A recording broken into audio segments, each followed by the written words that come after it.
candle had burned down to nothing by the time Lillian stopped crying. She sat on the cold floor of her bedroom, back pressed against the foot of the bed, knees drawn to her chest.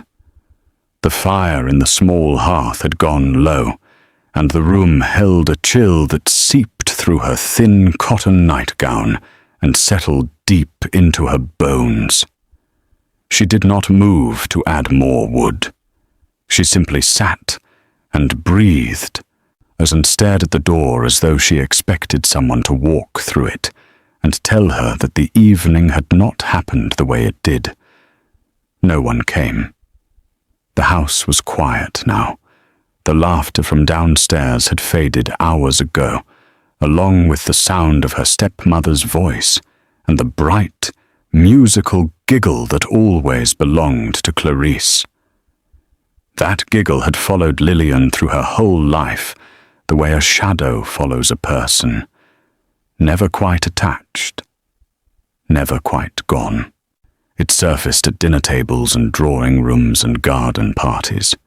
It surfaced tonight in the middle of the parlor, in front of everyone, and it had done what it always did. It had made Lillian feel like something that did not belong in the room. Lillian pressed her palm flat against the top of her head. Smooth, bare, cool to the touch. She had been bald since she was 9 years old. A fever had taken her hair in the space of 2 weeks and never given it back. What the physicians had used long words and sympathetic expressions and had ultimately offered nothing useful. Her father, Lord Ashmore, had looked at her differently after that, not with cruelty, but with a kind of helpless sorrow that was almost worse than cruelty, because it asked nothing of him and cost her everything. Her stepmother, Lady Ashmore, had simply begun the quiet and efficient work of moving Lillian to the edges of family life. Not violently, not in any way that could be pointed to and named. Just steadily, the way water wears down stone over years and years until the stone no longer remembers its original shape. It was Clarice who did it with joy. Clarice, who was golden-haired and long-throated and admired by every eligible man in 3 counties. Clarice, who wore her beauty the way some people wear armor, always forward, always gleaming, always angled to wound. She was 2 years younger than Lillian, and had spent those 2 years growing taller in confidence with every inch Lillian shrank in spirit. There was nothing accidental about Clarice. Every word she spoke in company had been considered first, shaped for effect, and released at exactly the right moment to do the most damage while appearing to do none at all. Tonight was Lady Ashmore's small dinner gathering. 12 guests, the good china, with the rose-colored candles arranged down the center of the long table. Lillian had been permitted to attend because her father had insisted, one of his rare and increasingly feeble acts of paternal will, the kind that reminded her he had once loved her before the world had made loving her feel complicated. She had worn her best dress, a warm ivory gown with cream lace at the collar, and she had pinned a silk cap over her bare scalp, the kind ladies wore for modesty, fitted and plain and unassuming. She had thought it looked dignified. She had been wrong, or at least Clarice had decided she was wrong, and in that house, Clarice's decisions had a way of becoming truth before anyone thought to question them. It happened between the soup course and the fish. Lord and Lady Greyton were seated across the table, their son Thomas beside them, a young man of reasonable fortune and unremarkable character, who had been looking at Lillian with something that might have been curiosity, or might have been genuine interest. Lillian had not been sure. She had not been sure of such things in a long time, had trained herself not to be sure, because certainty in that direction had only ever led to disappointment. But she had felt the weight of his gaze, and she had allowed herself, just for a moment, or the small and dangerous pleasure of thinking that perhaps she was visible after all. Perhaps she existed in a room in some way that mattered. Then Clarice laughed.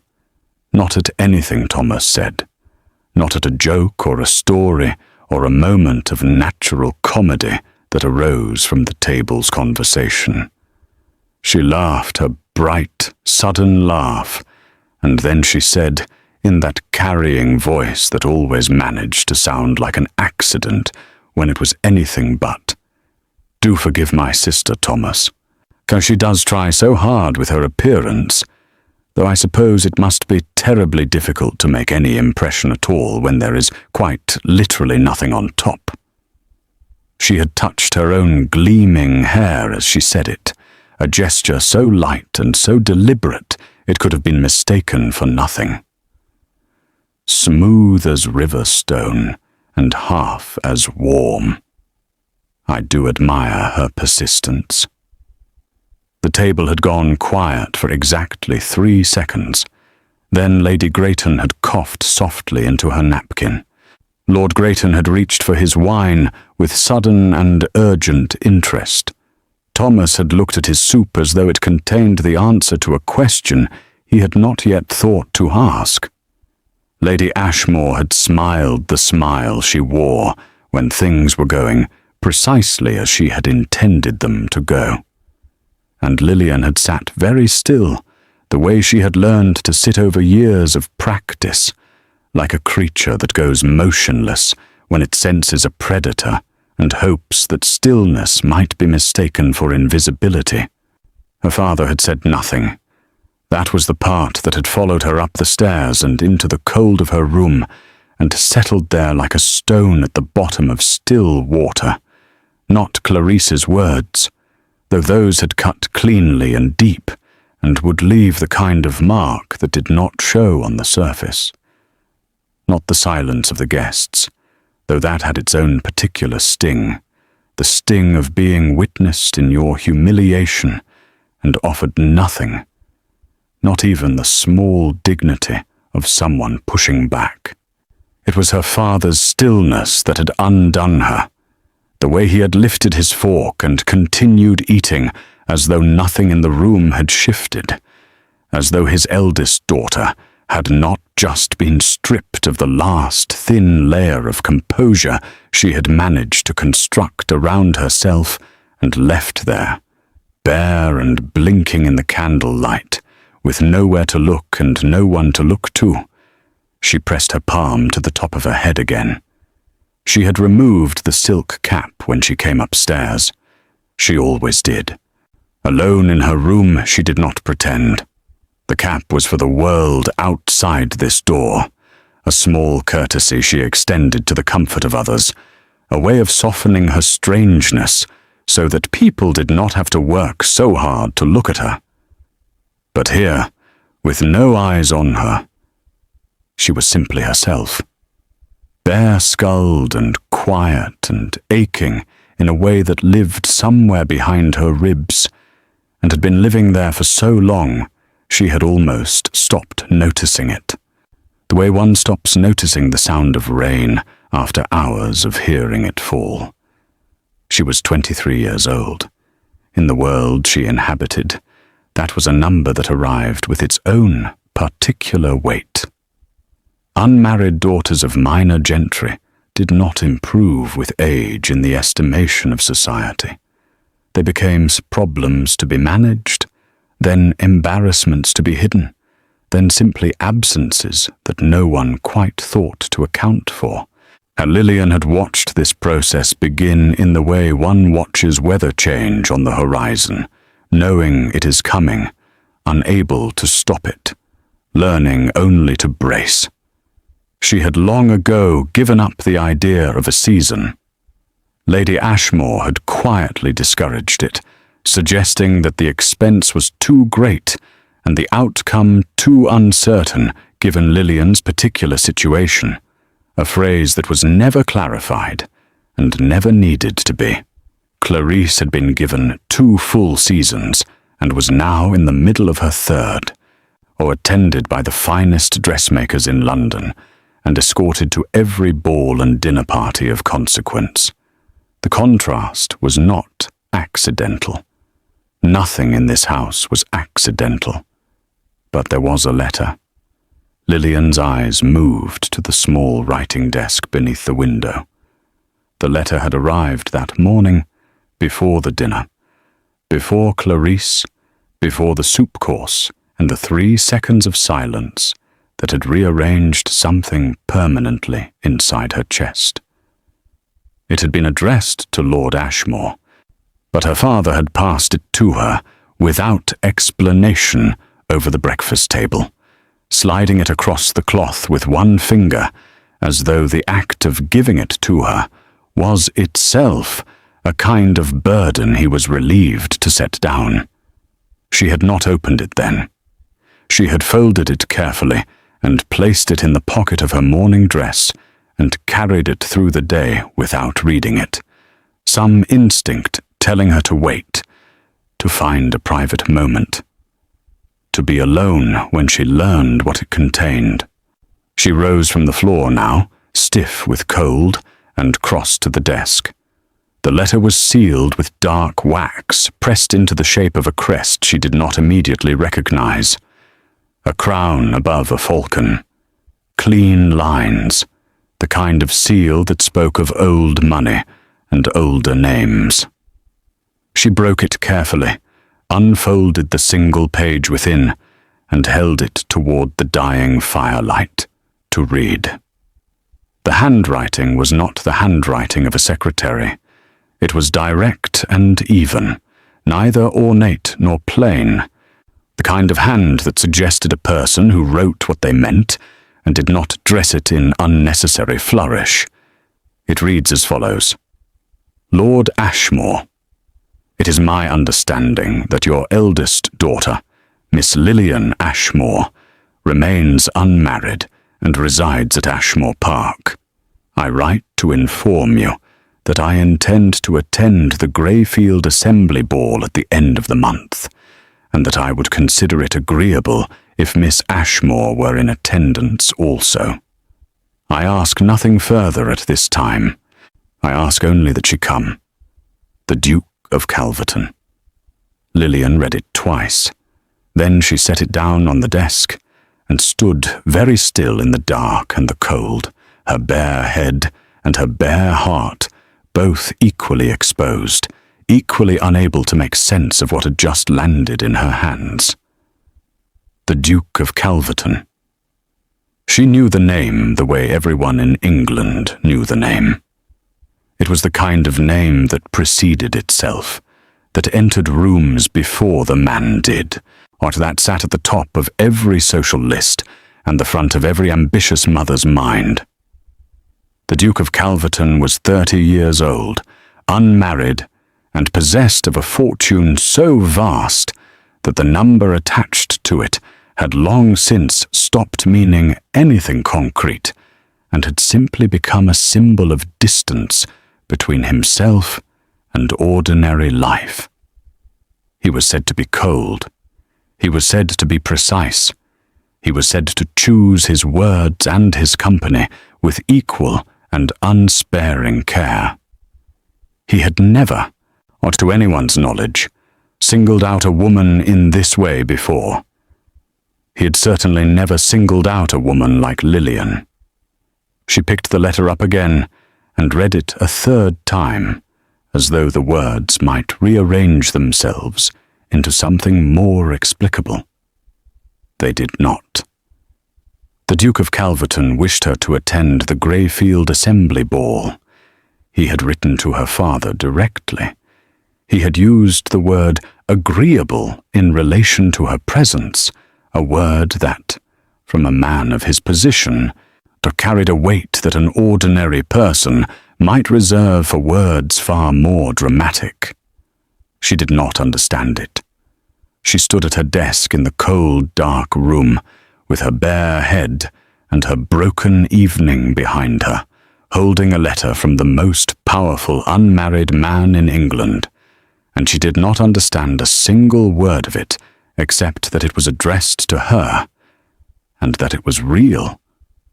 Downstairs, she heard Clarice's voice, still bright, still carrying, talking to Lady Ashmore about something that involved the word charming repeated several times. The sound drifted up through the floorboards and settled around Lillian like smoke. She folded the letter.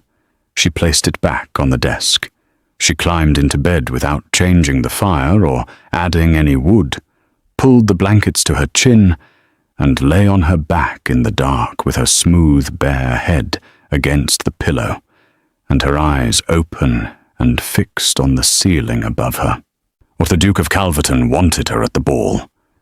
She did not know why. She did not know what it meant, or what he intended, or whether this was some elaborate cruelty dressed in expensive wax and a falcon crest. She did not know if she was brave enough to go, or foolish enough, or whether those two things, in her particular life, had always been the same. What she knew was this. For the first time in longer than she could clearly remember, something in the world had turned in her direction. Not toward Clarice, not toward Lady Ashmore's careful arrangements, or her father's cautious silences.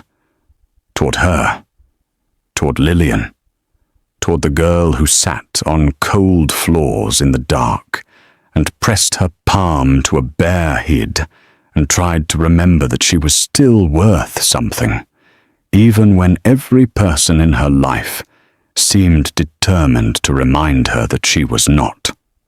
She closed her eyes.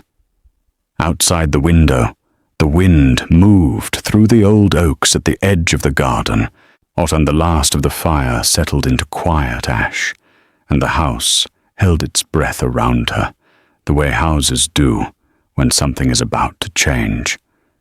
She did not sleep for a long time, but when she finally did, her hand was resting on the letter at the bedside table, and her face, for the first time that evening, was still.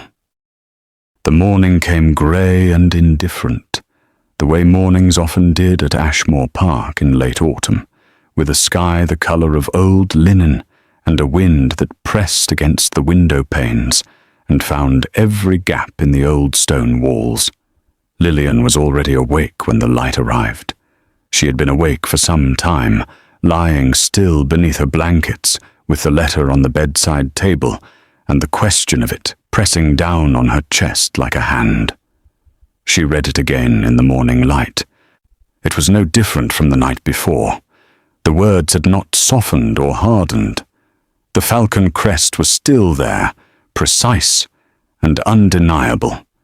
The Duke of Calverton still wanted her at the Greyfield Assembly Ball, and the request was still the most confounding thing that had ever arrived at Ashmore Park in all her 23 years of living there.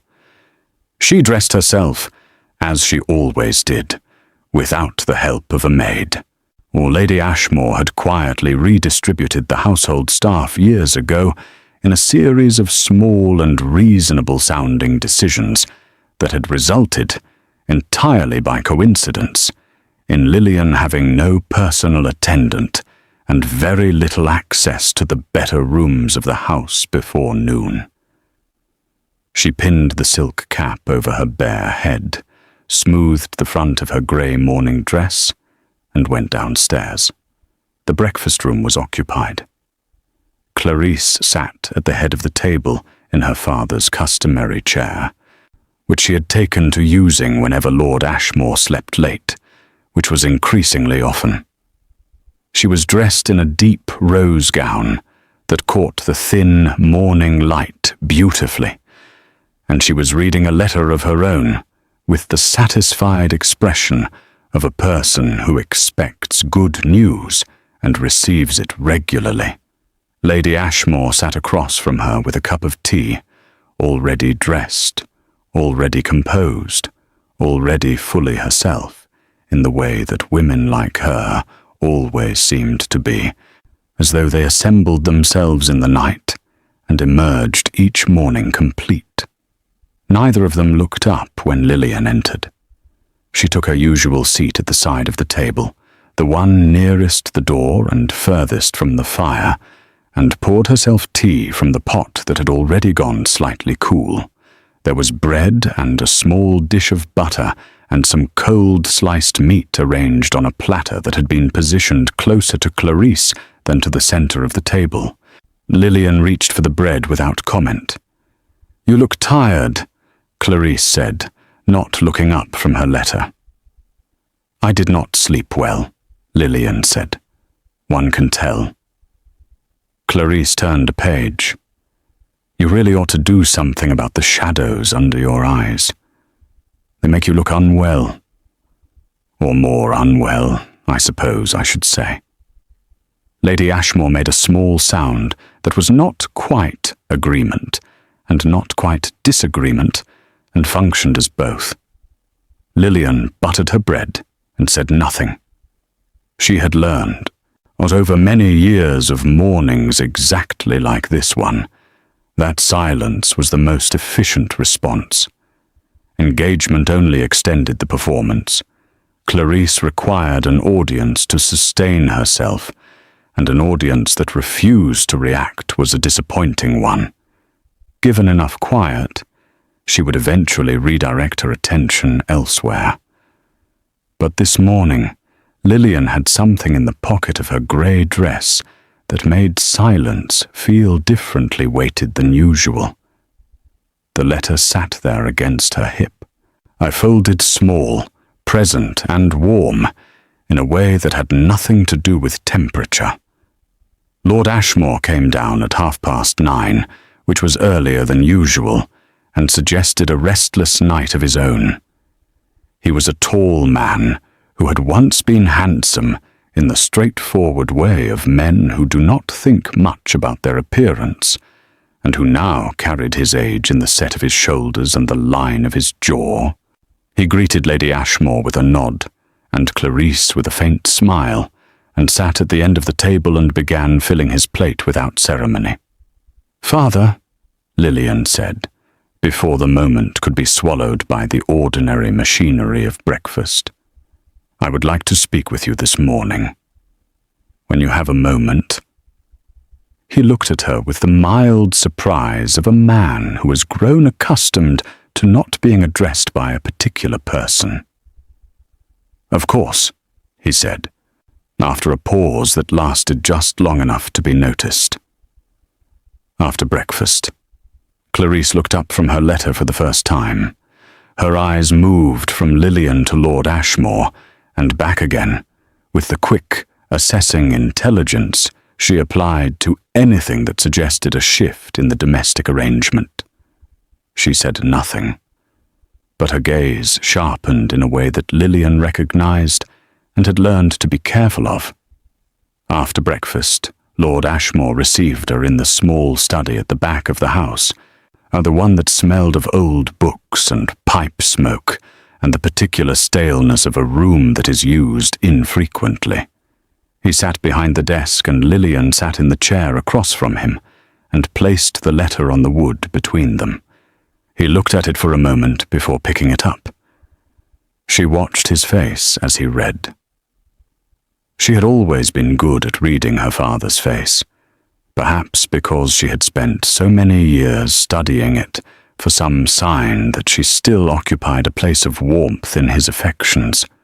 What she saw now was not what she expected. She had anticipated confusion or dismissal, or the careful neutrality he deployed when he did not want to commit to a position. Instead, she saw something that moved quickly across his features, and then was gone. Something that looked, if she was reading it correctly, like recognition. "You have read this," he said. It was not a question. "You gave it to me," she said. "Yes." He set it down. He was quiet for a moment, then turning his ring on his finger in the way he did when he was thinking through something he would rather not think through. "Calverton. You know him," Lillian said. It came out more certain than she intended. Her father looked at her. "I knew his father. Many years ago. Before your mother died. Before a great deal happened." He paused. "The current Duke is not a man I know personally, but his reputation is not a small thing." "Why would he write to you about me?" Lillian asked. "Or why would he know my name at all?" Lord Ashmore was quiet for a long moment. Outside the study window, a sparrow landed on the stone sill and then departed. The fire in the small grate popped once and settled. "I may have written to him," her father said finally, in the tone of a man confessing something minor that is in fact substantial. Lillian stared at him. "You wrote to the Duke of Calverton. Several months ago. It was a letter of a general nature. I mentioned the family. I mentioned you." He shifted in his chair. "I did not expect a reply. I certainly did not expect this particular reply. What did you say about me?" He met her eyes, and in his, she saw the thing she had been looking for all these years, the love that had not died, but had simply buried itself under the weight of his second marriage, and his diminishing will, and his inability to fight the slow erosion of his household by the woman he had married to manage it. It was there. It was small and tired and ashamed of itself, but it was there. "I told him the truth," Lord Ashmore said quietly, "that you were the finest person in this house, and that I had failed you." The room was very still. Lillian did not trust herself to speak for a moment. She looked down at her hands, folded in her lap, and breathed carefully through the sudden pressure behind her eyes. "The ball is at the end of the month," she said at last. "Well, yes. He asks only that I attend." "Yes." She lifted her eyes back to his. "Then I will go." Something shifted in her father's face. Not relief exactly. Something older and more complicated than relief. "I will arrange it," he said. "You will need a proper gown. I will speak to Lady Ashmore." "You need not involve Lady Ashmore," Lillian said, with a steadiness that surprised even her. "I have the allowance my grandmother left me. I have never spent it. It will cover what is needed." Her father nodded slowly. He looked at her the way a person looks at something they have underestimated for a long time and are only now beginning to properly see. "Lillian," he said. "It is all right, father," she said, and she meant it in the way one means things that are not quite all right, but are no longer worth the cost of dwelling on. "It is going to be all right." She rose, took the letter from the desk, and left him there with his ring and his fire and his long overdue guilt. In the hallway outside the study, she nearly walked directly into Clarice. Clarice was not a woman who lingered in hallways without purpose. She was standing precisely where the hallway narrowed beside the study door, which meant she had been standing there long enough and close enough to hear at least some of what had passed between Lillian and their father. Her expression was smooth and pleasant, which was always the expression that required the most caution. "A private conversation with father," Clarice said lightly. "How unusual." "Good morning, Clarice," Lillian said, and moved to step past her. Clarice did not move. Not aggressively, just enough to make passing awkward, the kind of obstruction that could always be explained as nothing. "You seem different this morning," she said, tilting her head. There is something almost purposeful about you. It does not entirely suit you, I must say." "I am simply going upstairs," Lillian said. "Of course you are." Clarice smiled, sweet and watchful. "Where else would you go?" Lillian met her eyes for a moment. She did not answer. She simply stepped around her stepsister with more grace than she felt, and walked to the foot of the stairs and began climbing, one hand on the banister, the letter pressed to her side through the fabric of her dress. She did not look back. Upstairs, she sat at her writing desk and took out a clean sheet of paper and her pen and the small bottle of ink she kept in the top drawer. She sat for a long moment, looking at the blank page, thinking about what she wanted to say and how to say it in a way that was honest without being desperate, grateful without being diminished. Then she dipped her pen and wrote, "Your Grace, I have received your letter, and I will attend the Greyfield Assembly Ball, as you have requested. I confess I do not know the reason for your interest, and I will not pretend otherwise. But I have learned that honesty costs less in the long run than performance, so I will say simply that your letter arrived on a difficult evening, and that it meant more than you could know. I will be there. Lillian Ashmore." She read it back once. Then she sealed it and addressed it, and set it aside to be posted. And she sat for a while longer at the desk, with the weak autumn light falling through the window onto her bare hands and her silk-capped head, feeling something in her chest that was new and fragile, and not entirely unwelcome. It felt, cautiously and against all reasonable expectations, like the early edge of hope. She was careful with it. She had been hopeful before and had learned the particular cost of hope in a house like this one. But she did not put it away. She let it sit there quietly in her chest like a small and steady flame, too new to trust entirely, but too real to deny. Outside, the grey sky was beginning, very slowly to lighten. The gown was the colour of wine. Lillian had chosen it herself, in a dressmaker's shop in the village of Harwick, 12 miles from Ashmore Park, and therefore safely beyond the radius of Lady Ashmore's social connections and Clarice's pointed opinions. The dressmaker was a woman named Mrs. Fallow, small and sharp-eyed, and possessed of the particular gift of seeing what a person needed before the person had finished explaining it. And she had looked at Lillian for a long moment, when Lillian removed her travelling bonnet and the silk cap beneath it, looked without flinching and without performing the elaborate neutrality that people often deployed in place of genuine ease. And then she had simply said, "Sit here and let me think." What she had thought, it turned out, was this. The bare head was not a problem to be dressed around. It was a fact to be dressed with.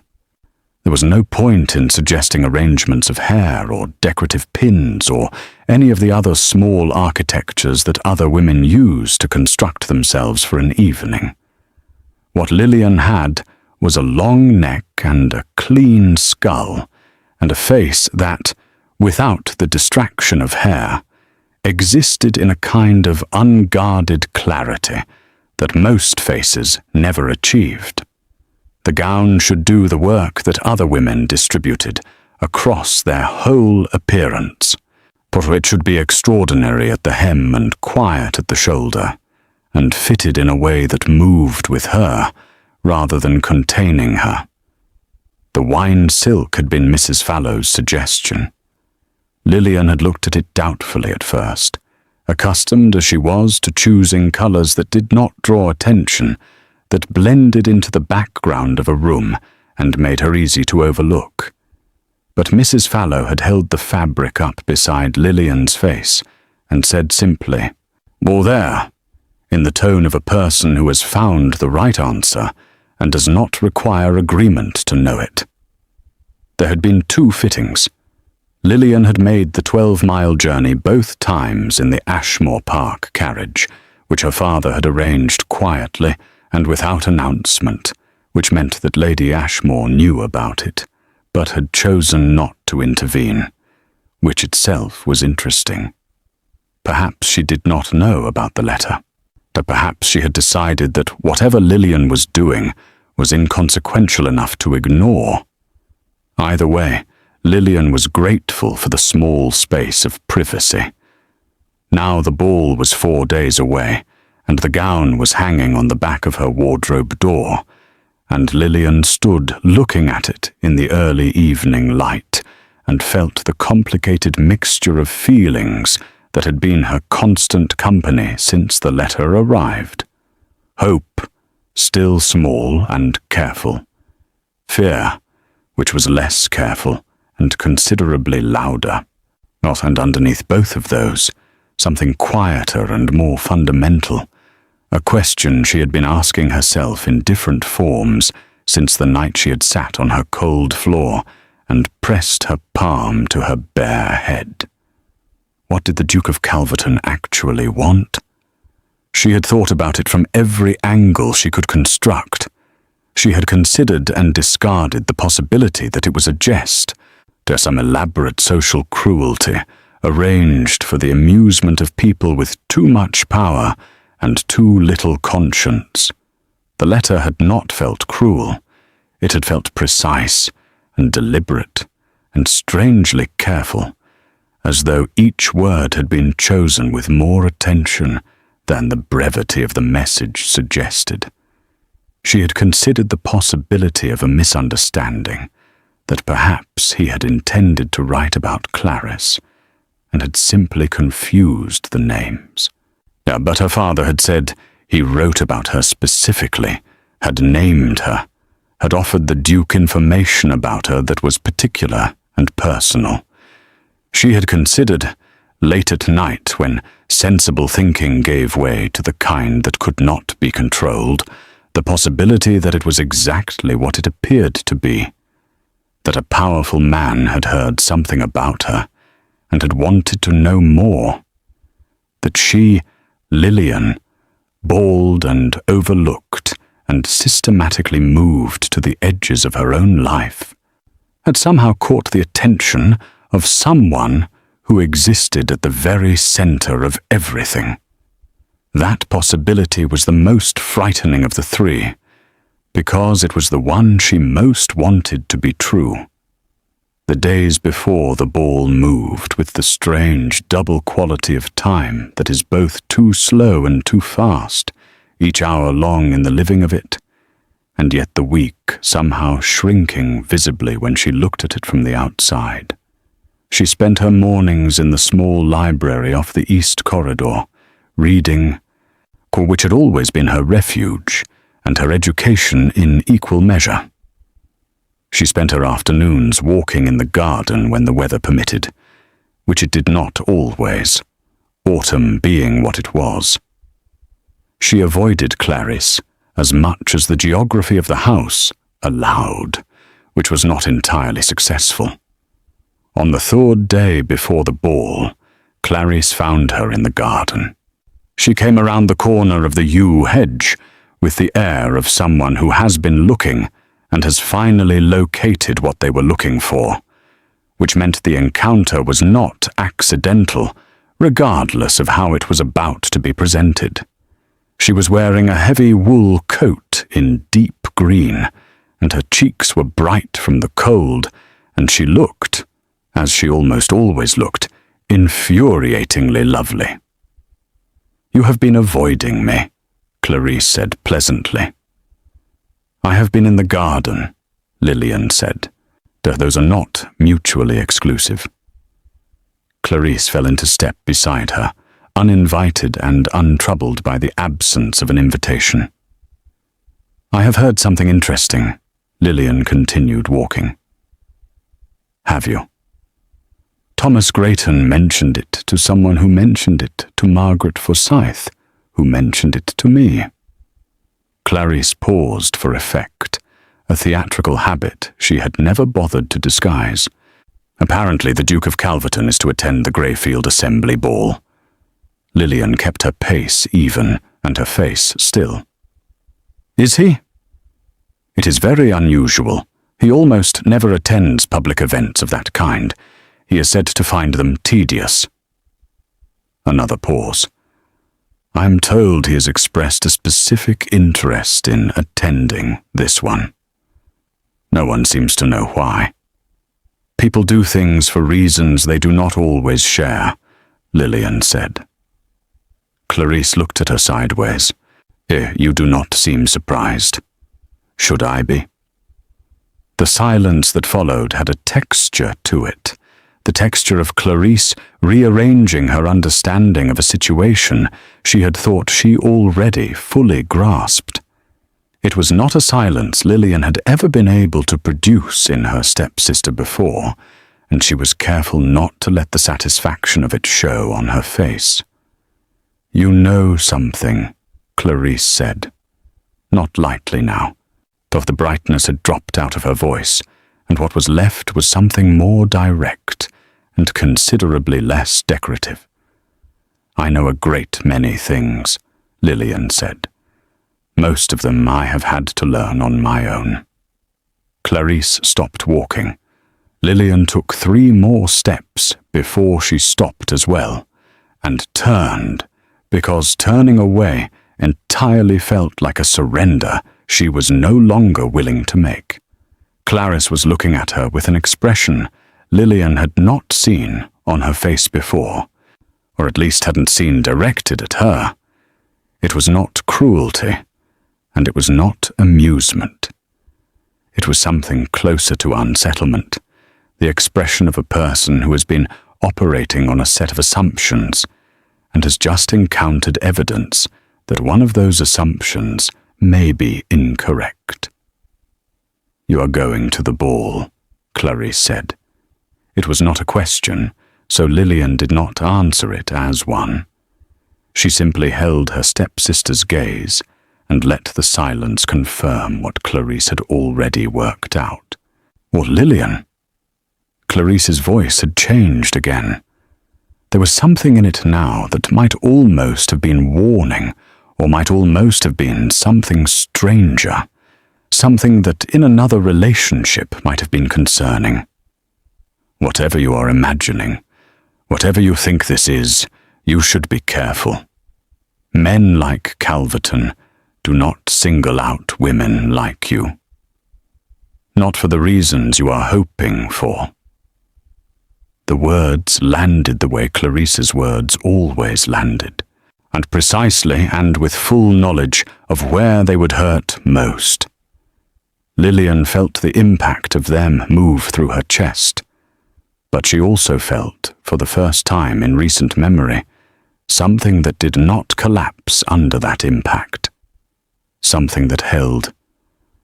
"Thank you for the advice," she said. Her voice was quiet and steady. "I will think about it carefully." She turned and walked back toward the house, and this time she did not stop. That evening she sat at her writing desk and took out the letter again and read it one more time. She read the line that said he found it agreeable that she should come. She read the line that said he asked nothing further. She read the final line, the signature, the title, the weight of a name that the world had arranged itself around for 30 years. Then she folded it, placed it carefully in the small lacquered box where she kept the only things that belonged entirely to her, but unclosed the lid. On the morning of the ball, she rose before the house was awake. She washed and dressed in her ordinary clothes first, then sat in the chair by the window with her tea and watched the sky change from black to grey to the pale, tentative colour of a morning that has not yet decided what it intends to be. She was afraid. She let herself feel that clearly and without dressing it in anything more dignified. She was afraid of the ball, and the people in it, and the distance between what the letter had seemed to promise and what the evening might actually deliver. She was afraid of hoping and having hope turned into another thing that Clarice could point to and laugh about, another evidence of the gap between what Lillian imagined for herself and what the world considered appropriate for someone like her. But she was also something else. She was tired of her own smallness. She was tired of the cold floor and the dying fire and the silk cap worn for the comfort of people who had never thought to make her comfortable in return. She was tired of taking up as little space as possible and being grateful for whatever was left over and calling that a life. She rose and went to the wardrobe and took down the wine gown and laid it on the bed and looked at it in the early morning quiet. Mrs. Fallow had done something extraordinary with very simple materials. Or the silk caught the light in a way that shifted as it moved, warm at one angle and luminous at another. The waist was fitted precisely, the skirt full enough to move with her, the neckline clean and uncluttered. There were no adornments at the shoulder, no fussy details at the sleeve. It was a gown that understood what it was doing and did it without apology. Lillian picked it up and held it against herself and looked in the small mirror above the washstand. The woman who looked back at her was bare-skulled and clear-eyed and wearing something the color of the light just before dawn, and she looked, for the first time in a long time, like someone worth looking at. She got dressed. Her father appeared at her door just before the carriage was to be brought round. He stood in the doorway for a moment without speaking, taking in the gown, the bare head above it, the particular stillness she had assembled around herself for the evening. His eyes moved over her face with the careful attention of a father who knows he has missed a great deal and is trying, too late and too slowly, to catch up. "You look," he began, and then stopped. "Thank you, Father," Lillian said, before he could find or fail to find the rest of the sentence. He nodded once. "The carriage is ready."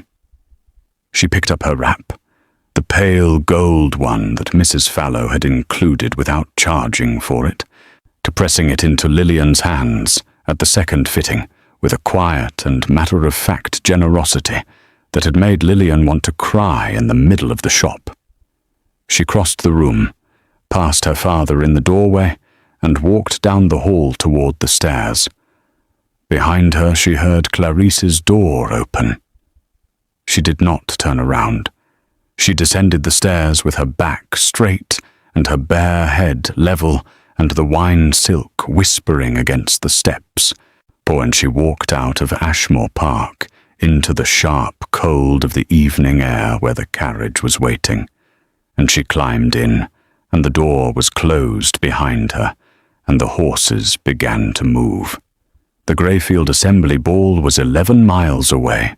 She watched the dark countryside pass beyond the window, and she breathed steadily, and she held, very carefully, the small flame of hope that had been burning in her chest since the night the letter arrived, was sheltering it from the wind of her own fear, the way one cups a candle against the dark, knowing that the light is fragile, knowing it anyway, carrying it forward regardless. The Greyfield Assembly Hall was the grandest building in the county that was not attached to a titled estate, and on ball nights it became something close to a living thing, breathing light and music out through its tall windows into the cold, dark air beyond. Lillian could see the glow of it from half a mile away as the carriage moved along the tree-lined road, a warm and golden spill against the black sky that looked, from a distance, like something out of a story she might have read in the library at Ashmore Park on a quiet afternoon. She had never attended an event like this. She had attended small dinners and occasional afternoon gatherings, and once, years ago, a modest village assembly that bore no resemblance to what awaited her now. She had not had a season. She had not been trained in the particular social choreography of a proper ball, the way of entering a room and reading it, or the way of moving through a crowd without appearing to navigate it, the careful art of being seen on one's own terms, rather than on the terms of whoever happened to be looking. These were skills that Clarice had been given, along with her gowns and her dancing lessons and her 2 full seasons in London. Lillian had read about them in novels. She pressed her hands flat against her lap and breathed.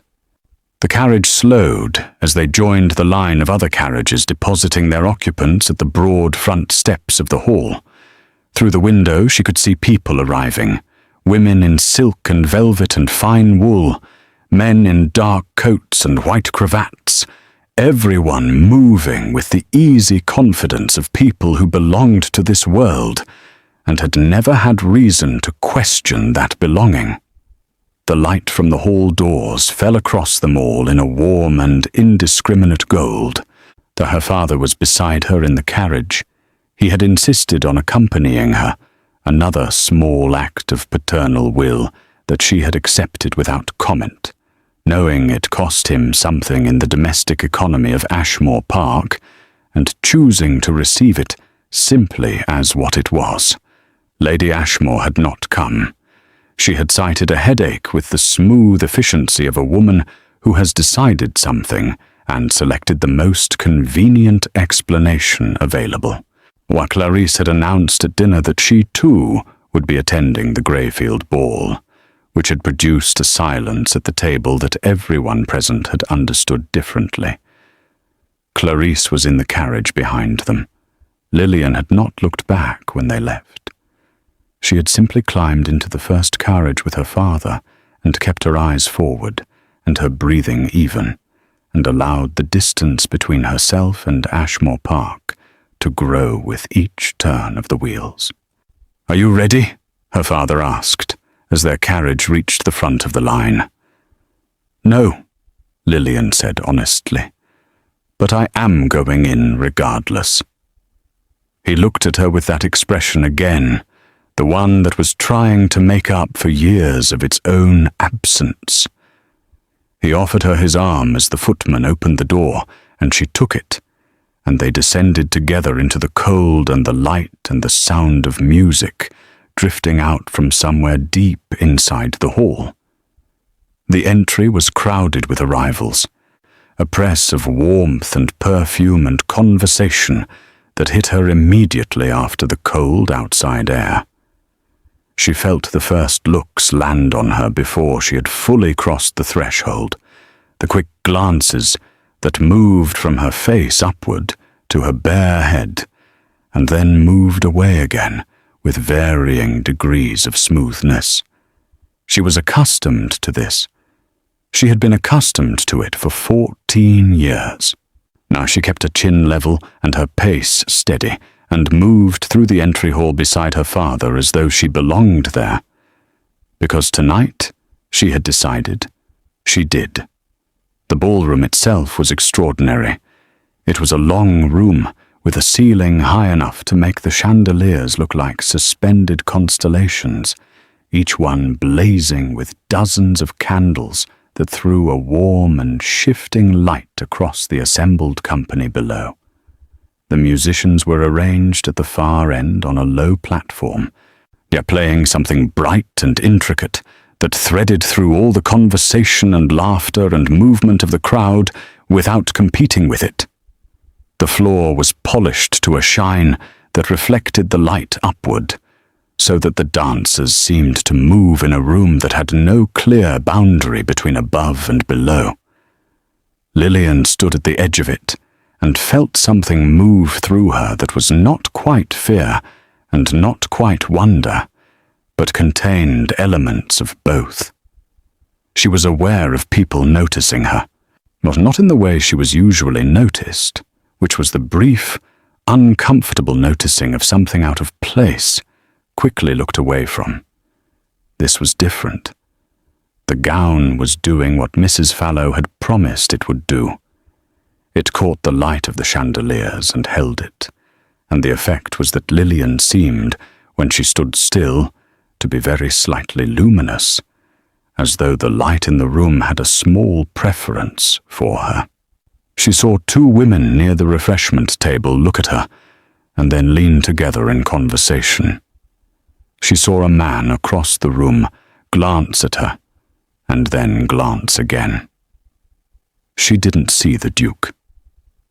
She moved with her father toward the edge of the room, accepting a glass of lemonade from a passing tray, and positioning herself where she could see most of the ballroom without being in the direct center of it. This was instinct, old habit, the familiar preference for the margin over the middle. Now she noted it in herself and did not entirely fight it.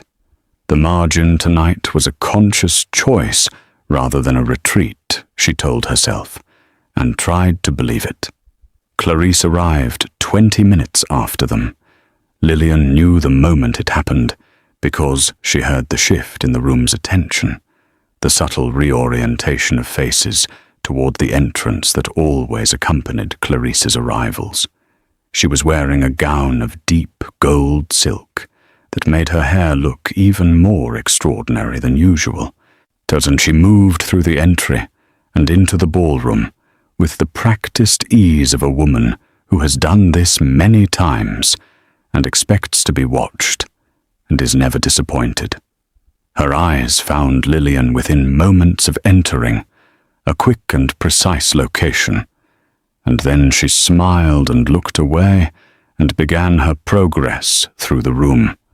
Lord Ashmore excused himself to speak with an old acquaintance, while Lillian stood alone at the edge of the ballroom with her lemonade and her wine silk, and the particular quality of aloneness that is different from loneliness.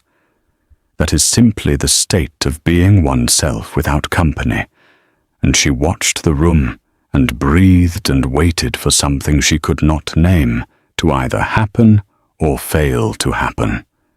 It was 9:30 when she felt it. Not a sound or a movement she could point to. A change in the quality of the room's attention, or a collective and involuntary adjustment, the way a field of grass all moves in the same direction when the wind shifts. She turned her head toward the main entrance of the ballroom, and she saw him. The Duke of Calverton was not what she had constructed from the sum of his reputation. She had imagined someone cold in the way that powerful men are sometimes cold, with a face like a closed door and eyes that assessed everything in terms of its usefulness. What she saw instead was a man of perhaps 30, tall enough to be visible across the room without effort, with dark hair and a face that was not handsome in the easy, uncomplicated way that Thomas Grayton was handsome, but was instead the kind of face that held attention once it had it and didn't easily release it. He was dressed simply for a man of his position, a dark coat and white cravat, nothing showy, nothing that competed with itself. He moved into the room with the particular stillness of a person who has so much authority that they have no need to perform it. He was accompanied by another man, shorter and broader and more immediately sociable, who was already nodding and smiling at acquaintances as they entered. The Duke was not smiling. He was scanning the room with an unhurried attention that was not coldness, she thought, but rather the look of a person searching for something specific among things that are merely present. His eyes moved across the room. They found her. She felt it as a physical thing the moment his gaze landed on her face. Not an uncomfortable thing, not the familiar prickling of being stared at for the wrong reasons. Something else. something that held. He looked at her for a moment that lasted slightly longer than the ordinary social glance, long enough to be deliberate, and then he turned to say something to his companion, and the moment was released. Lillian realized she had forgotten to breathe. She breathed. Around her the room continued its bright and busy life, the music and the conversation, and the movement of couples onto the floor for the next set. She stood in her gown with her bare head and her heart beating with more force than was strictly comfortable, and she tried to think clearly about what had just happened, and found that she could not think about it clearly at all. He had seen her.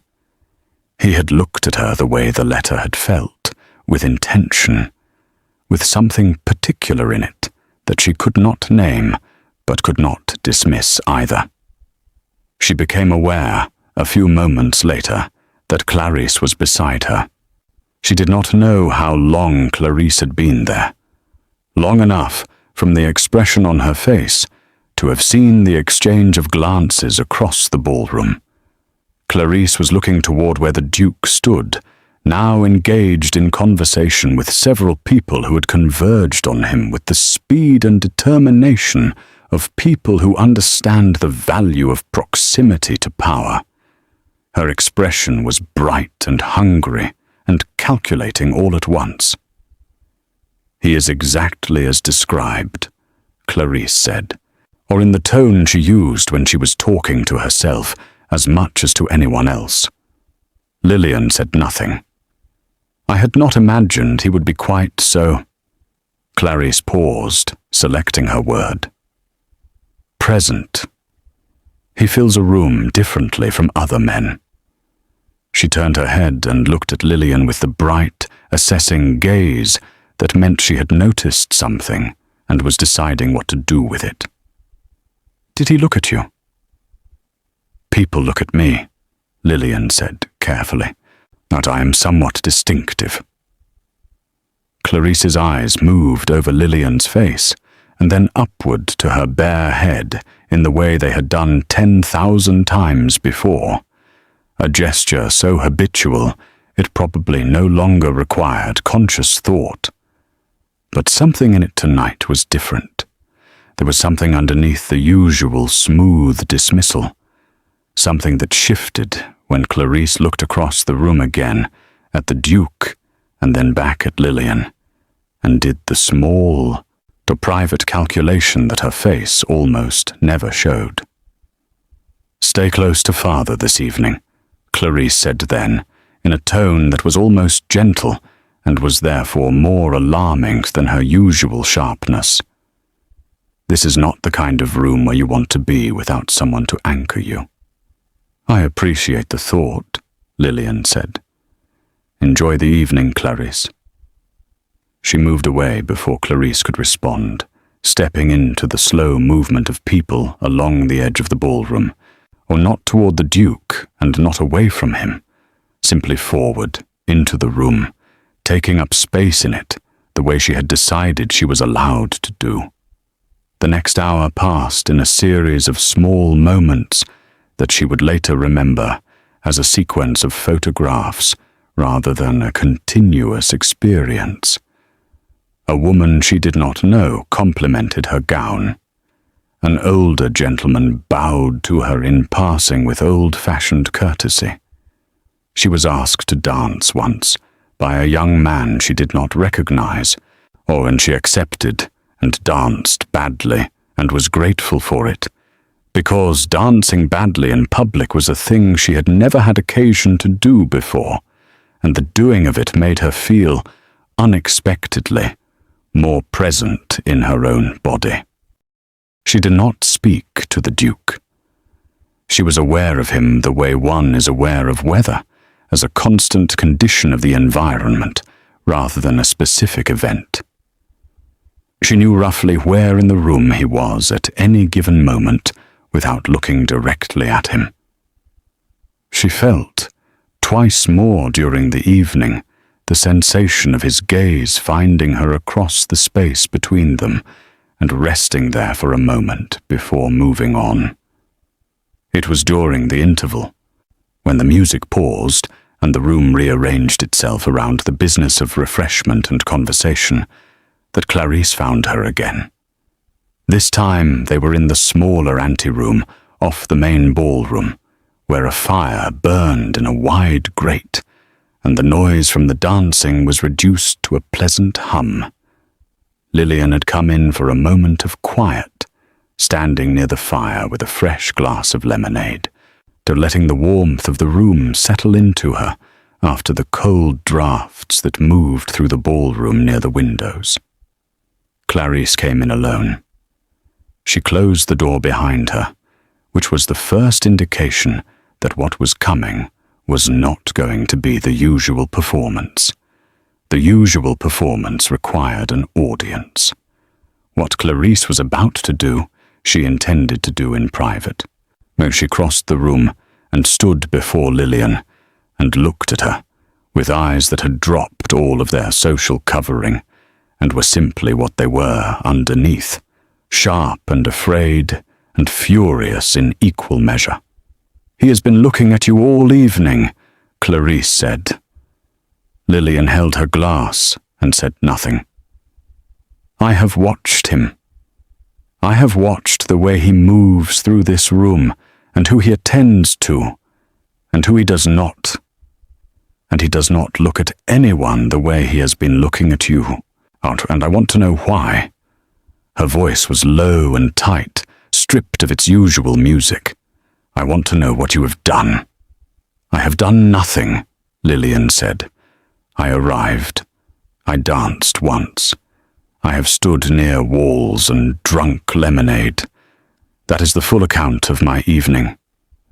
Do not be clever with me." Clarice's jaw was set. "He wrote to father.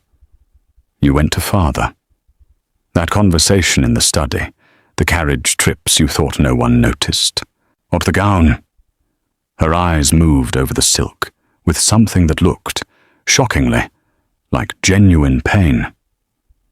"You have arranged something. You have found some way to attach yourself to this. And I need you to understand something very clearly before you go any further with it." "Clarice," Lillian said quietly. "No." The word came out hard. "No, you listen to me. This is not your world. This ballroom, this kind of man, this kind of evening. And you do not belong here, and everyone in that room knows it the moment they look at you. You are bald and worthless, Lillian. That is not cruelty. That is simply what you are and what you have always been. And no silk gown and no mysterious letter is going to change what a man like Calverton sees when he looks properly at you. He will look and then he will look away, just like everyone always does. Oh, and you will have made a fool of yourself in front of the entire county, and there will be nothing I can do to help you." The words fell into the quiet room like stones into still water. Lillian stood inside them. She felt them move through her, each one landing in a place that had been struck before, had been struck so many times that the bruising there was old and deep, and had become in some ways simply part of the landscape of herself. She felt the familiar impulse to shrink, to agree, to fold the small flame of hope back into the dark place inside her chest, where it could do no more damage. She did not. She looked at her stepsister, this golden, frightened, furious woman who had been sharpening herself against Lillian for 2 decades, and who was standing here now in a private room because she was afraid, genuinely and visibly afraid, for what felt like the first time. "You are scared," Lillian said. Her voice was very quiet and very steady. "That is the only reason you would say those words to my face instead of across a dinner table." Clarice's expression flickered. "I am going back into the ballroom," Lillian said. "I am going to stand in it and breathe the air of it and exist in it for the rest of this evening, and whatever happens or does not happen, I will still be here. In this gown, with this face and this head and this life that you have spent years telling me is not worth anything." She set her glass down on the mantelpiece with a small, clean sound. "Thank you for being afraid of me, Clarice. It is the kindest thing you have ever done." She walked past her stepsister to the door. She opened it. The warmth and the music and the light of the ballroom came through it like a wave, and she stepped into it. And she did not look back. She had taken perhaps 20 steps back into the ballroom when she became aware that something in the room had shifted. It was the same quality of shift she had felt when the Duke first entered, that collective and involuntary reorientation of attention. But this time, it was more concentrated, more directional, and it was moving toward her. She slowed her pace instinctively, scanning the room, trying to understand what had changed in the few minutes she had spent in the anteroom. Then she understood. The Duke of Calverton was walking toward her, not in the indirect, socially plausible way of a man who happens to be moving in a particular direction and will stop and speak to someone if the opportunity presents itself naturally. Directly. With the unhurried and absolute certainty of a person who has made a decision and is carrying it out, or through the crowd that parted for him, not because anyone asked it to, but because that is what crowds do for certain people without being told. The room noticed. She saw faces turn. She saw fans pause mid-movement and conversations stall mid-sentence. She saw Clarice, who had followed her out of the anteroom and was standing near the doorway behind her, go very still in the way that Clarice only went still when something was happening that she had not arranged and could not immediately calculate. Lillian stood where she was. She did not retreat, and she did not advance. She simply stood in her gown in the middle of the Greyfield Assembly ballroom, with her bare head and her hammering heart. And she waited while the most powerful, unmarried man in England walked across the polished floor toward her, with the whole room watching, and did not stop until he was close enough that she could see his eyes clearly for the first time. They were grey. Not the cold grey of winter sky, but the grey of deep water, the kind that has depth and movement and is not the same colour twice. He looked at her for a moment in silence. She looked back. "Miss Ashmore," he said. His voice was low and even, the voice of someone who had never needed to raise it to be heard. "I am glad you came." "Your Grace," she said. Her voice was steadier than she had any right to expect. "I said I would." Something moved in his face at that, something small and not immediately legible but present. "You did," he said, "and you did not ask for explanations first, which most people would have done." "I considered it," she said. "I decided that explanations could wait, and that an evening like this one could not." He was quiet for a moment. Around them the room had achieved a kind of suspended quality, the music continuing and the people continuing, but everything slightly slower, slightly more attentive, like a collective breath held very carefully. "Would you walk with me?" he asked. "Along the edge of the room. I find that conversations of any substance are better conducted in motion." "Yes," she said, because she was done with the word no and the smallness that went with it. He offered his arm. She took it. The sensation of it was strange and grounding all at once. The solidity of him beside her, the warmth of his arm beneath her hand. They began to move along the perimeter of the ballroom together, and the effect on the room was immediate and complete. The suspended quality broke. Sound and movement returned, but the watching did not stop.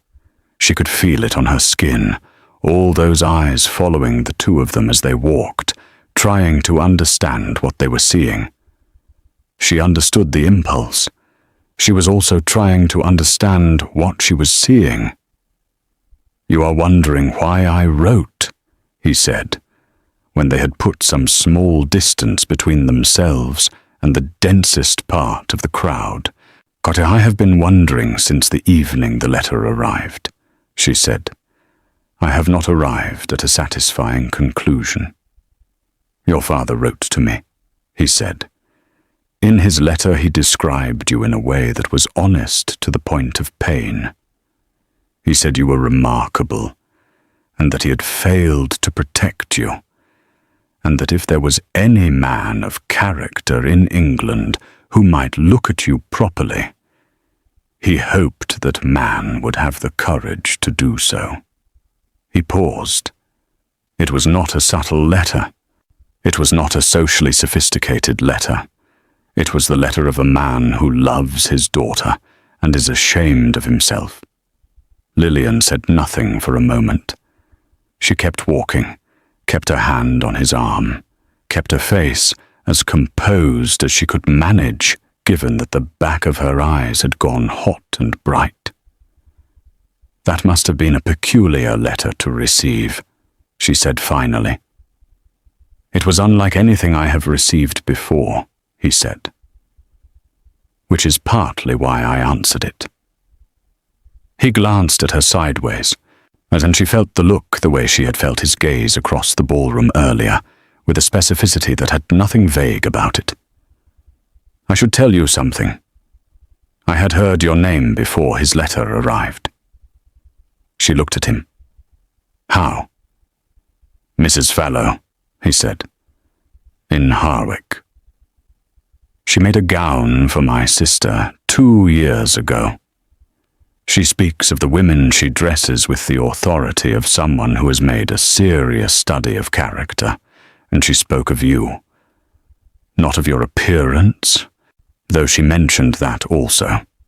She spoke of the way you sat in her shop and looked at fabric and made decisions with a kind of quiet certainty that she found, her word, rare." Lillian stared at him. "Mrs. Fallow spoke to you about me." "My sister mentioned her. I was in Harwick on business. I stopped in on a whim." He paused. "I do not generally act on whims, but that one I am glad of." She was quiet, processing this chain of small coincidences and deliberate choices that had assembled themselves, without her knowledge or participation, into the circumstances of this evening. "You built a picture of me from other people's accounts," she said. "I built an interest," he said. "The picture I am building myself. Tonight." Another sideways look. "You are not what I expected." "What did you expect?" "Someone more guarded," he said. "Given what your father described of your circumstances, I expected someone who had learned to protect herself by showing very little. You show a great deal, Miss Ashmore, not carelessly, but clearly." She considered this. "I have spent a long time showing very little," she said. "I find I am tired of it."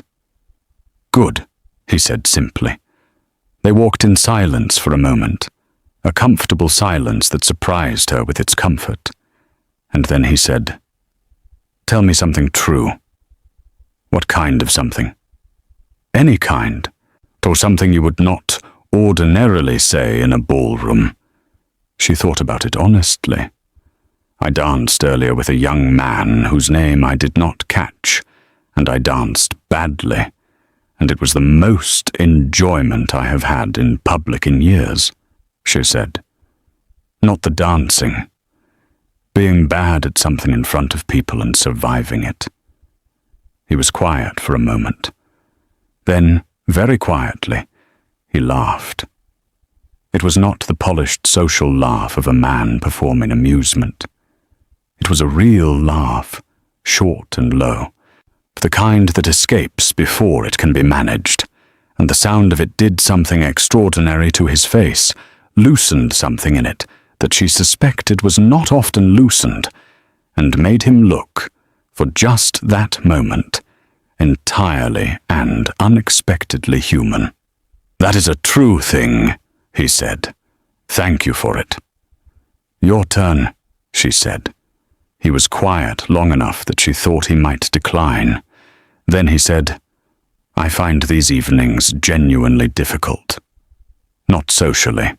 I can manage the social mechanics of any room. I find them difficult because everyone in them wants something from me, and every conversation is therefore a kind of negotiation, and I am tired of negotiating. I came tonight because your father's letter reminded me that somewhere outside the negotiation there are still people who simply are what they are." She looked at him. "And am I what you expected? From that description?" "You are considerably more," he said. And he said it in the tone of a statement of fact rather than a compliment, which made it land differently than a compliment would have, more solidly, with more weight behind it. They had made a full circuit of the room's edge. Ahead of them, the crowd was thicker again, and she could see Clarice standing with a group near the refreshment table, watching them with an expression that was trying very hard to be composed, and was not entirely succeeding. Beside her was Lady Grayton, and her son Thomas, who was also watching, with the expression of a man who is recalculating something he thought he had already calculated correctly. She also saw her father. He was standing near one of the tall windows, slightly apart from the company around him, and he was watching his eldest daughter walk through the ballroom on the arm of the Duke of Calverton, with an expression that she thought, from this distance, it might have been the closest thing to joy she had seen on his face in a very long time. "My stepsister," Lillian said quietly as they walked, "said something to me this evening, in the anteroom.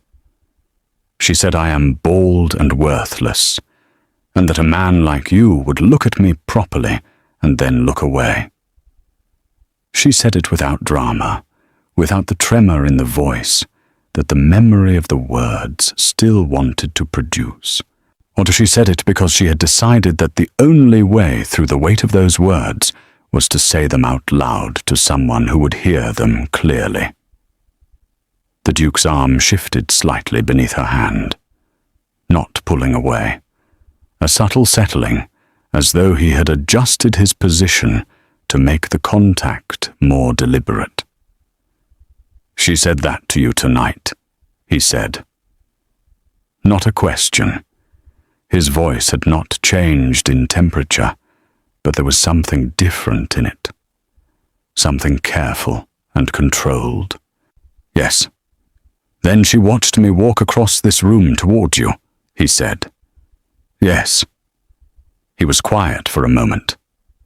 "Good," he said, for the second time that evening, and again the word was simple and complete and contained more inside it than its single syllable suggested. They slowed to a stop near the center of the room, where the space was widest and the light from the chandeliers fell most directly. It was, she realized, the most visible point in the entire ballroom. Not the edge, not the margin, but the center. He turned to face her. The room was watching. She could feel it with a completeness that she had never felt before in any room, because what they were watching was not her strangeness, or her bare head, or the discomfort that her presence, sometimes produced in people who didn't know where to look.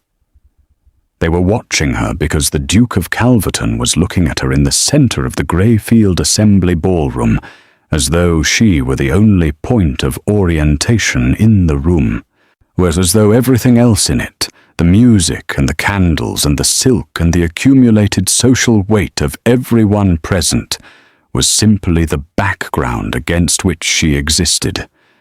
"Miss Ashmore," he said, in a voice that was quiet, but carried in the particular way that quiet voices carry, in rooms that have gone very still. "Would you do me the honor of the next dance?" The next dance. In the social language of this world, the one she had read about in novels and been excluded from in life, but the next dance from a man of his position was not a casual request. It was a declaration made in public, in front of witnesses, in front of everyone who would carry the news of it home tonight and repeat it tomorrow and the day after, until it had reached every drawing room in the county.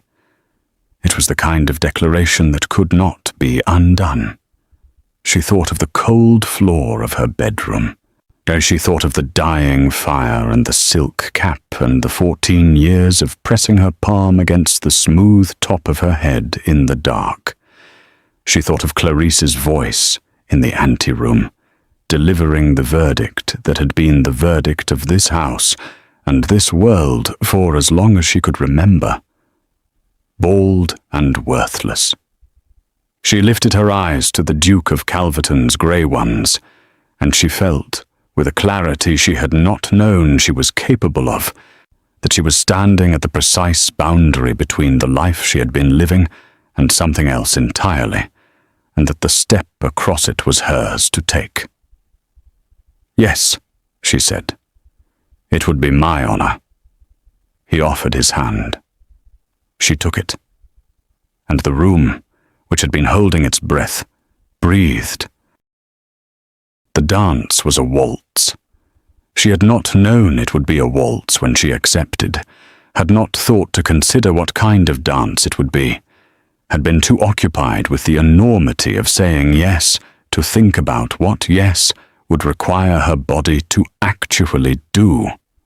When the opening notes came, and he turned to face her, and placed one hand at her waist and took her other hand in his, she understood that she was about to waltz, in public, in the center of the Greyfield Assembly Ballroom, yet with a man she had met 20 minutes ago, and already felt she had known for considerably longer. She told him the truth immediately. "I am not a confident dancer." "I know," he said. "I watched you earlier." She looked at him. "And you still asked?" "Because of how you looked afterward," he said, not embarrassed, alive. She had no answer for that, so she let him lead, and she followed, and what happened was not elegant, but it was real. Two people moving through a room full of watching eyes with more honesty than grace, and finding that honesty, in this particular moment, was the better of the two. She was aware of the watching the whole time. She was aware of Clarice at the edge of the room, standing very still in her gold gown, with her beautiful hair and her careful face, and the particular stillness of someone watching the world rearrange itself around a person they had always considered beneath rearrangement. She was aware of her father near the window, no longer pretending to look elsewhere. She was aware of the whispers moving through the room like wind through grass, quiet and continuous, and full of the specific energy of people witnessing something they will be talking about for months. She did not look at any of them. She looked at the Duke, who was looking at her, and she let the room do what it needed to do around them while they remained, for the length of the waltz, or entirely inside their own small world of music and movement, and something neither of them had named yet, but that was present between them as clearly as the music itself. When the dance ended, he did not immediately release her hand. He held it for a moment longer than was strictly required, long enough for everyone watching to see, long enough for the gesture to register as deliberate. Then he brought it to his lips and pressed a brief and formal kiss to her gloved fingers, and the room produced a sound that was not quite a gasp and not quite silence, but was exactly the sound of collective understanding, arriving all at once. "Walk with me," he said quietly. "There is something I wish to ask you, and I would rather ask it somewhere less theatrical." She almost laughed. "You just waltzed with me in the center of that room in front of the entire county." "Yes," he said, and the corner of his mouth moved. "I have no objection to theatre when the occasion calls for it. What I am about to say calls for something quieter." They slipped through a side door that opened onto a long corridor lined with tall windows, dark beyond the glass. The sound of the ballroom reduced behind them to a muffled warmth. Candles burned in wall sconces at intervals, casting a soft and private light. The corridor was empty. Their footsteps were quiet on the stone floor. He stopped near the second window. She stopped beside him and waited, or because something in his manner told her this was a moment that needed to be given room. "I am going to say something that will sound either very certain or very sudden," he said. "I suspect it is both, and I ask you to hear it as something I have considered and mean, rather than something the evening has produced in me carelessly." "I am listening," she said. He looked at her with those grey eyes that she was already, she realized, going to miss if she never saw them again. "I want to court you properly, with your father's permission and your own, which matters more. I want to visit Ashmore Park, and I want to write to you, and I want to sit across from you at a table and have conversations that are not constrained by the length of a dance or the watching of a room." He paused. "And I want to do it with the intention of asking you, eventually, a question that I will not ask tonight, because tonight is too new, and you deserve to be courted before you are asked anything that is permanent." The corridor was very quiet. Lillian stood in it and breathed and felt the words settle around her like something warm and solid, the kind of warmth that doesn't ask anything of you but simply exists and lets you exist inside it. "You are very direct," she said. "I have found that indirection costs more than it saves," he said, "in most things." She thought of her own letter to him. "I will not pretend otherwise. I have learned that honesty costs less in the long run than performance." She almost smiled. "We may have that in common," she said. "I think we have more than that in common," he said quietly. "Though I intend to spend a considerable amount of time finding out exactly how much." She looked at him for a long moment.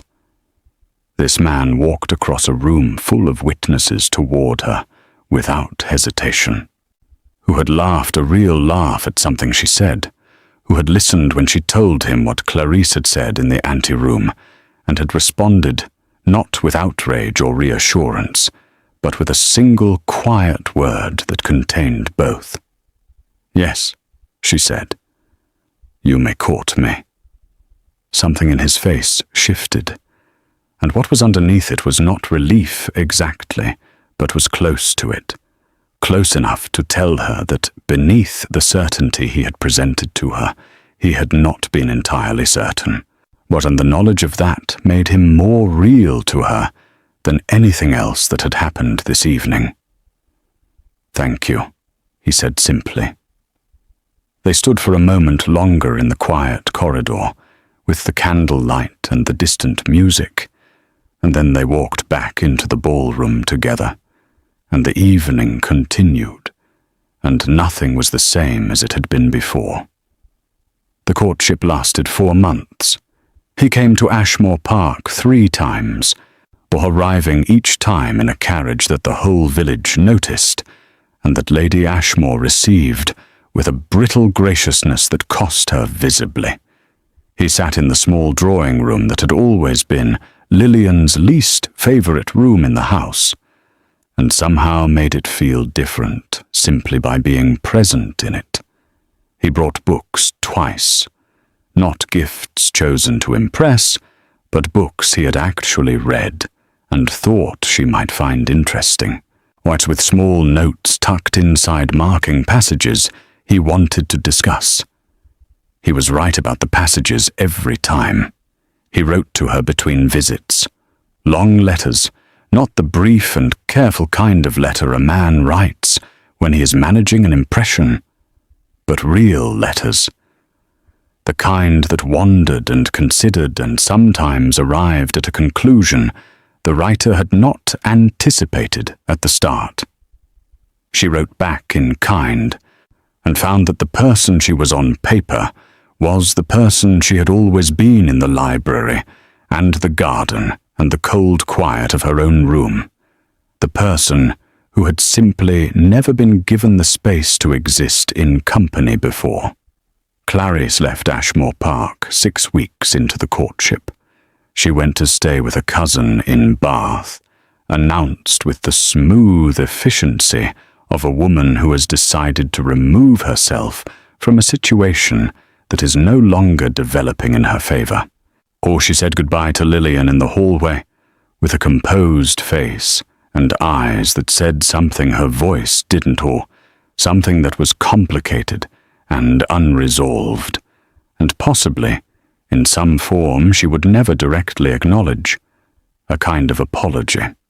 Lillian said goodbye to her without cruelty, and without warmth, and with the particular piece of a person who has put something down that they have been carrying for too long. Lady Ashmore remained. She was quieter now, recalibrated by the new mathematics of the household, which had shifted irrevocably the night of the Greyfield ball.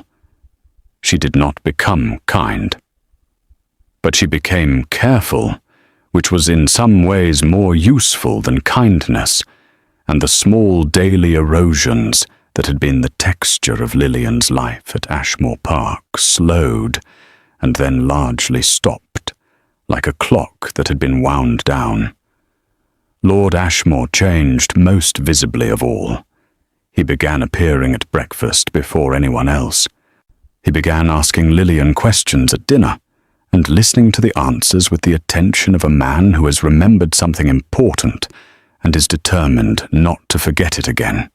One afternoon in December, he came to find her in the library and sat in the chair across from hers and said, without preamble, that he was sorry, and he said it in the direct and unadorned way of a man who has decided that elaborate expression is less honest than simple statement. And she believed him, and she told him so, and they sat together in the library for the rest of the afternoon, reading their separate books in the particular companionship of two people who have found their way back to each other through territory that cost them both something real. The Duke asked his question on a Tuesday morning in February. He had written to say he would come, and she had known from the letter that it was coming, not because he said so directly, but because of the quality of the letter, or the care in it, the way it moved toward something without quite arriving. She wore a deep cream dress and her bare head, and she sat in the drawing room and waited, and when he came in and sat across from her and looked at her with those grey eyes that she now knew as well as her own face in the mirror, she waited for him to speak first. He did not make a speech about it. He said simply, "Lillian." Will you marry me? She loved him for the simplicity of it, for the lack of flourish, the absence of performance, the plain and earnest directness of a man asking a real question and genuinely waiting for the answer. Yes, she said, I will marry you. He reached across and took her hand and held it, and the fire in the drawing room burned warmly, and outside the February sky was pale and clear, and the house was quiet around them, in the good way that houses are quiet when something right has happened inside them. They were married in April, for the church was in the village nearest to Calverton Hall, a small and ancient building with stone walls that had held centuries of weddings and knew how to hold one more. It was not a large wedding. The Duke had expressed no interest in spectacle, and Lillian had expressed even less, and what they had assembled instead was something better than spectacle, a small gathering of people who were genuinely glad, which is rarer and more valuable than a large gathering of people who are merely present. Her father walked her down the aisle. He cried before they reached the front, quietly and without apparent embarrassment, and she pressed his arm with her hand as they walked, and he pressed back, and no words were needed for what passed between them in that moment. She wore ivory silk, not the wine of the Greyfield ball, something simpler and softer, with long sleeves and a clean neckline, and nothing at the shoulder to compete with the clean line of her bare head above it. Mrs. and Fallow had made it, of course, and had delivered it to Calverton Hall 2 days before the wedding, with the expression of a woman who has done her finest work and knows it, and requires no one to tell her so. The Duke turned when she reached the front of the church. He looked at her the way he had looked at her, across the Greyfield ballroom, with that particular quality of attention that made her feel, every time, as though she were the only fixed point in whatever room they happened to share. But there was something more in it today, something that had not been in the ballroom because it had not yet had time to grow. It was the look of a person who has spent 4 months learning someone and has found, at the end of those 4 months, that what they learned exceeds what they hoped. She took her place beside him. Oh, the ceremony was simple, and the words were old, and the light came through the high, narrow windows of the ancient church and fell across them both in a way that she would remember for the rest of her life, gold and quiet and completely, entirely real.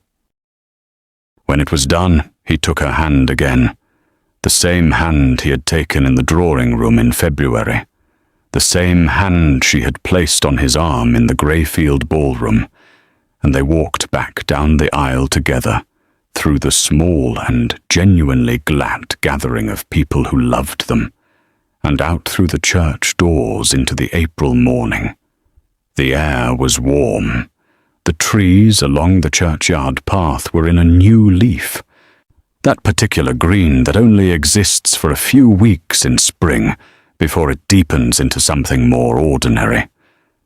Somewhere nearby, a bird was singing with the uncomplicated enthusiasm of a creature that has no awareness of being observed and is simply, entirely itself.